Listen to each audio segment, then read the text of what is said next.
This video sponsored by BuyMote. இந்த ஆப்பில் நீங்கள் பர்ச்சேஸ் பண்ணக்கூடிய எல்லா விதமான ப்ராடக்ட்ஸும் உங்களுக்கு ரொம்ப மலிவான விலையிலே கிடைக்குது. இதில் நிறைய ஆஃபர்ஸ் அண்ட் கூப்பன்ஸ் ப்ரொவைட் பண்ணுறாங்க. ஸோ இதோட லிங்க் உங்களுக்கு டிஸ்கிரிப்ஷனில் கொடுக்குறேன், யூஸ் பண்ணி பாருங்கள். விரைவில் மகளிர் உரிமை தொகையை உயர்த்தும் திட்டத்தில் தமிழ்நாடு அரசு இருப்பதாக தகவல் வெளியாகி உள்ளது.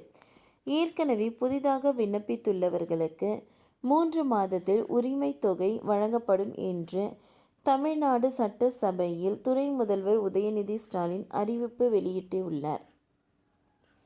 இனி புதிதாக மகளிர் உரிமை தொகைக்கு விண்ணப்பம் செய்தால் அந்த விண்ணப்பங்கள் ஏற்க முடியுமா என்ற கேள்விக்கு தமிழ்நாடு சட்டசபையில் துணை முதல்வர் உதயநிதி ஸ்டாலின் அறிவித்தார். யாருக்கும் விடுபடாமல் எப்படி மகளிர் உரிமை தொகை வழங்க முடியுமோ அப்படி வழங்கி வருகிறோம். எவ்வளவு பேருக்கு கூடுதலாக வழங்க முடியுமோ விதிகளுக்கு உட்பட்டு அவர்களுக்கு உரிமை தொகை வழங்க நடவடிக்கை எடுத்து வருகிறோம். கலைஞர் மகளிர் உரிமை தொகை திட்டத்தில் புதிதாக விண்ணப்பித்துள்ள தகுதியான அனைவருக்கும் 3 மாதங்களில் 1000 உரிமை தொகை தரப்படும் என்று சட்டசபையில் துணை முதல்வர் உதயநிதி ஸ்டாலின் விளக்கம் அளித்துள்ளார்.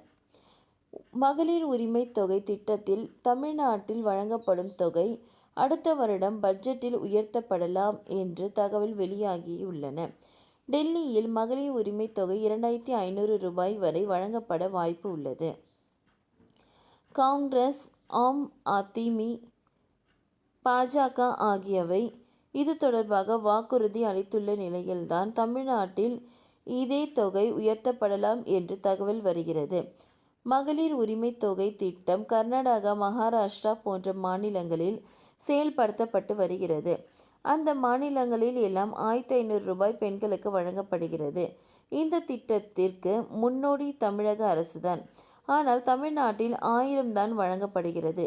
இப்படிப்பட்ட நிலையில்தான் தமிழ்நாட்டில் மகளிர் உரிமை தொகை திட்டத்தில் வழங்கப்படும் தொகை அடுத்த வருடம் பட்ஜெட்டில் உயர்த்தப்படலாம் என்று தகவல்கள் வருகின்றன.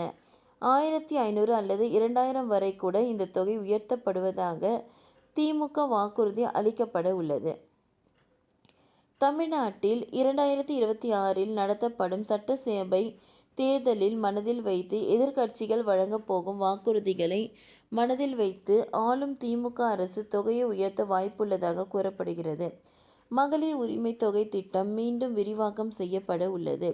இதை பற்றி இன்னும் அதிகாரப்பூர்வ அறிவிப்பு வெளியாகவில்லை என்றாலும் விரைவில் அறிவிப்பு வெளியாகும் வாய்ப்புகள் உள்ளன. ஏற்கனவே முன்னாள் அரசு ஊழியர்களின் மனைவிகள், கார்ப்பரேஷன் ஊழியர்கள் மனைவிகள் ஆகியோர்களுக்கு எல்லாம் இந்த திட்டத்தில் வாய்ப்பு வழங்கப்பட்டுள்ளது. ஆனால் ஏற்கனவே பென்ஷன் பெறக்கூடிய பெண்கள், அரசின் வேறு நிதிகளை வங்கியில் பெறக்கூடிய பெண்களுக்கு பணம் வழங்கப்படவில்லை. இவர்களுக்கு திட்டம் விரிவாக்கம் செய்யப்படும் போது இதற்கான அறிவிப்புகள் வரலாம் என்று கூறப்படுகின்றது.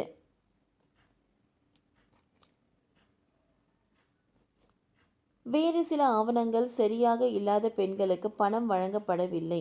அரசின் வேறு நிதிகளை வங்கியில் பெறக்கூடிய பெண்களுக்கும் இந்த திட்டத்தில் இப்பொழுது இன்றும் இல்லாமல் எதிர்காலத்திலும் வாய்ப்பு வழங்கப்படலாம் என்கின்றார்கள்.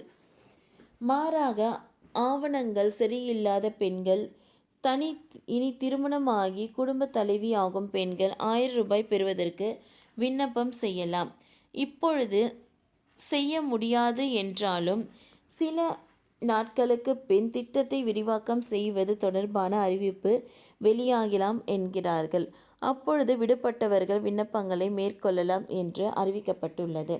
ஓகே ஃப்ரெண்ட்ஸ், இந்த வீடியோ உங்களுக்கு யூஸ்ஃபுல்லாக இருந்தால் லைக் பண்ணுங்கள், ஷேர் பண்ணுங்கள், சப்ஸ்கிரைப் பண்ணுங்கள். தேங்க்யூ.